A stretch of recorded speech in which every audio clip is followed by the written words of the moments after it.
السلام علیکم ورحمۃ اللہ وبرکاتہ۔ ناظرین، آج آپ کے سامنے حبیب اجمی رحمۃ اللہ علیہ جو توبہ سے پہلے کا واقعہ آپ کو بیان کرتے ہیں کہ وہ سود کا کاروبار کرتے تھے، انہوں نے کیسے توبہ کی، کیسے اللہ تعالیٰ کے انہوں نے ان کو ہدایت دی۔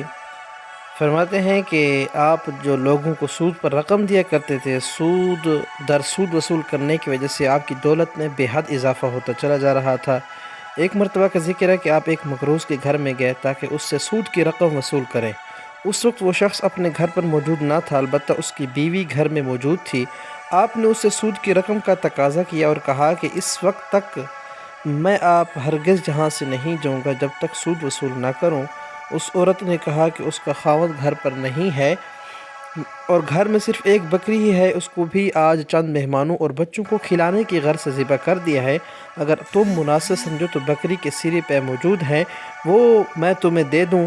حضرت حبیب اجمی نہایت لالچی اور سخت گیر قسم کے تھے، اس لیے اس عورت سے بکری کے سرے پہ لیے اور ان کو اٹھا کر اپنے گھر چلے آئے۔ گھر پہنچ کر آپ نے بیوی سے کہا کہ ان کو بھون کر تیار کرو۔ بیوی نے جواب دیا کہ آج تو گھر میں ذرا سا بھی ایندھن موجود نہیں ہے، سری پہ کیسے تیار کروں؟ جناب حبیب اجمی کو ایک دم یاد آیا کہ ایک لکڑہارا بھی اپنا مقروض ہے، چنانچہ اسی وقت اٹھے اور سیدھے لکڑہارے کے گھر پہنچے، اس سے سود میں لکڑیاں لیں اور لا کر بیوی کے حوالے کرنے کے بعد کہنے لگے، ایک نان بھائی میرا مقروض ہے، میں اس سے جا کر پکی پکئی روٹیاں لاتا ہوں، تم اتنی دیر میں سالن تیار کر لو۔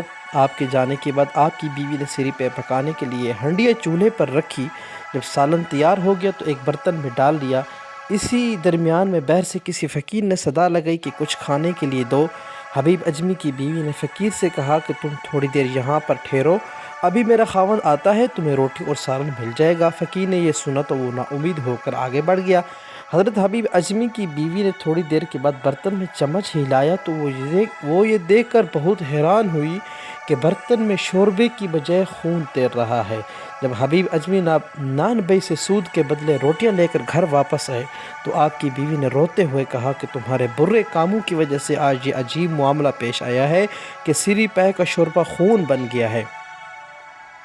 یہ سن کر حضرت حبیب اجمی بہت حیران ہوئے، فوری طور پر چمچ اپنے ہاتھ میں لیا کہ برتن میں ڈالا تو واقعی سارا برتن خون سے بھرا ہوا تھا۔ یہ دیکھ کر آپ کے دل پر اس قدر اثر ہوا کہ جسم پر کپکی بھی طاری ہو گئی اور اسی وقت سود کی کمائی سے توبہ کر لی۔ اس کے بعد جب آپ رات کو سوئے تو ساری رات نیند ہی نہ آئی، بستر پر کروٹیں بدلتے رہے۔ رات گزر گئی، آپ کو بہت بے چینی محسوس ہو رہی تھی کہ صبح ہوتے ہی آپ نے ارادہ کیا کہ اپنے قرض داروں سے صرف اصل رقم لوں گا، ہرگز سود کا مطالبہ نہیں کروں گا۔ یہ جمعۃ المبارک کا دن تھا۔ صبح محلہ کے لڑکے راستے میں گیند کے ساتھ کھیل رہے تھے، ادھر سے جناب حبیب اجمی گزرے تو ان کو دیکھتے ہی لڑکوں نے دیکھتے ہی آپس میں ایک دوسرے سے کہنے لگے کہ راستے سے ہٹ جو، حبیب سود خور آ رہا ہے، اس کا منحوسہ یا ہم پر نہ پڑ جائے اور ہم بھی اسی طرح بدبختی کا شکار نہ ہو جائے۔ حبیب اجمی نے یہ بات سنی تو آپ کے دل کو ایک بہت زبردست دھچکا سا لگا، دل پر خوف اور رقت سی طاری ہو گئی۔ سوچا میں اس قدر بدبخت ہوں کہ شہر کے بچے بھی میرے سائے سے دور بھاگتے ہیں اور مجھے منحوس سمجھتے ہیں۔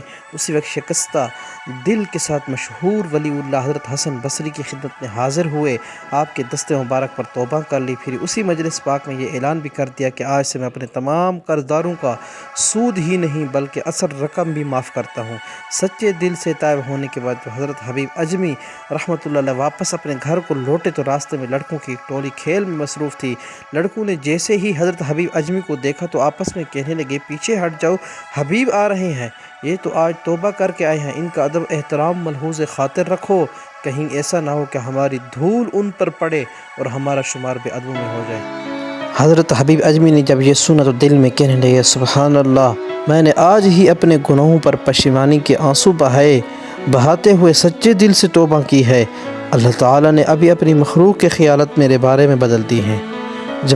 جب آپ اپنے گھر پہنچے تو تمام قرض داروں کو بلایا، سب کو قرض معاف کرنے کا تحریری طور پر کاغذ دے دیا، پھر اپنے گھر کی تمام چیزیں اللہ تعالیٰ کی راہ میں تقسیم کر دیں، حتیٰ کہ آپ کے اور آپ کی بیوی کے پاس صرف وہ کپڑے رہ گئے تھے جو پہنے ہوئے تھے۔ اس کے بعد اپنی تمام زندگی دریائے فرات کے کنارے ایک حجرے میں اللہ تعالیٰ کی عبادت کرتے ہوئے گزار دی۔